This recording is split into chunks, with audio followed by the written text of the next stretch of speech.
Okie dokie. So a little bit different in here since I'm indoors, but super important to make sure that we're able to control our distance, okay? And so I've got an easy ruler down here, very simple ruler.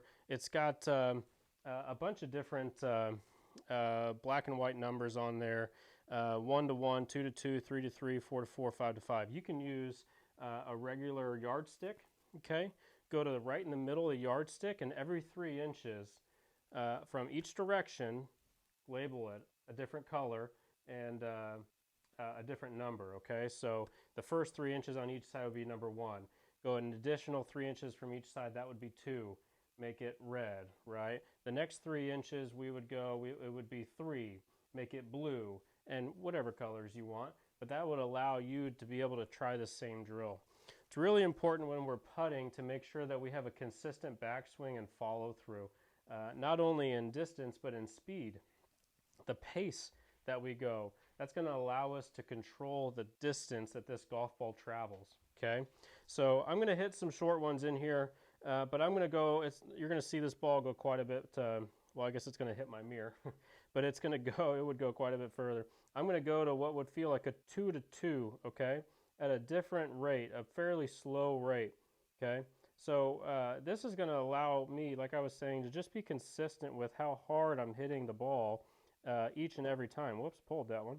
But allow me to be able to control the distance, specifically on all these short putts, each and every time to make sure that, you know, from 10 feet and in, I can be consistent with the direction and distance, because that really is the name of the game. If I can't control my speed, I'm going to really struggle with how far and where this golf ball is going.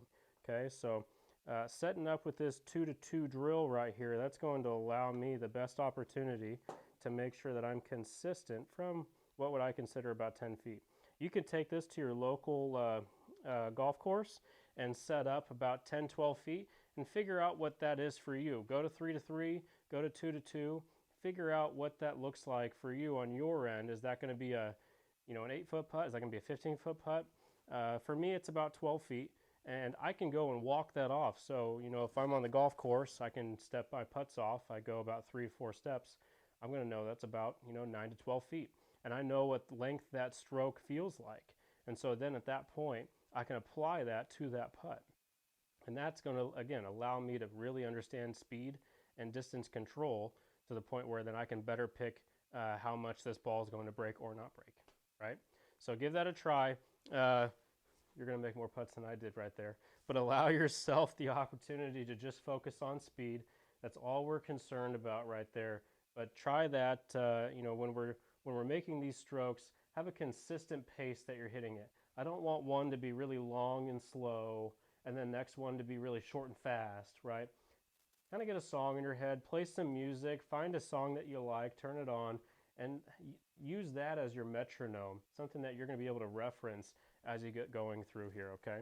On longer putts, we're going to be able to then use this right hand or your left hand, whatever your dominant hand is, but we're going to basically pretend how hard do I have to roll this ball from me to that hole, okay? And this is called lag putting. And we're just going to like allow ourselves that opportunity to feel like I'm rolling it. And this motion of me trying to roll this ball all the way there, right, is about how hard we're going to have to hit this putt, okay? Because this motion right here is no different than if I were standing sideways, be the same thing. And now all of a sudden, if I just put a putter in my hand, I can make that same motion, right? And that length of my hand moving back and through as if I was trying to roll one there is going to be the same thing if I've got a putter in my hand. So I'm going to try and mimic that situation. And at that point, I'm just going to feel out that motion, and then I'll walk up, and I'm going to try and mimic that when I actually hit it. And I bet I'm going to get pretty close time and time again. We'll be able to use that idea of us trying to roll a ball specifically from long distances to get the ball pretty close.